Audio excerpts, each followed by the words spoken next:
Nu, ko, Erika? Jā. Šodien 12. slēdzam ar tevim laivu iekšā un dosimies paēst pusdienas. Eriks man bija solījis uz savu galdiņu, es viņu pats aizdīšu uz to vietiņu, kur viņš man varēs uz Nevis savu to galdiņu. es aizradīšu, es pats izdomāšu savu vietu. Jā, tu pie stūras, es sev blakus sēdēšu, es tev pateikšu, uz kuriem vesti, jo pretējā gadījumā tu man nekad neaizdīsi, jo pēdējais, kad tu man atradi tās pusdienas, ko tu biji man sasolījis, tās bija viena porcija 6 cilvēkiem nācās dalīt. Šoreiz aizbrauksim un esat iešās pusdienas uzēst.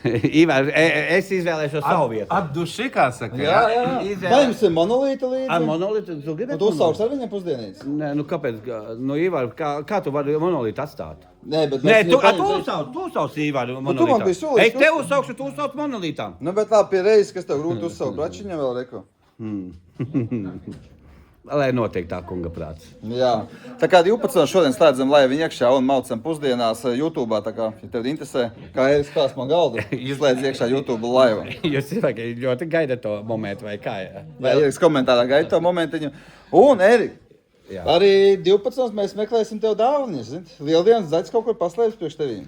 Man paslēpus dāvanas, man? Jā. Nopietni! Nē, šoreiz reāli, Erika, beidzot, pirmo reizi dzīvē es varu pasakt, ka tas ir nopietni. Ja, un man, Tev būs jāmeklē. Bet tā dāvana jāmeklē. Kurā rajonā? No, to es tev pēc tam izstāstīšu. Nu labi. Tā kā slēdzam iekšā YouTube laivu un redzēsiet, kā Eriks meklē dāvaniņas. Čau, čau.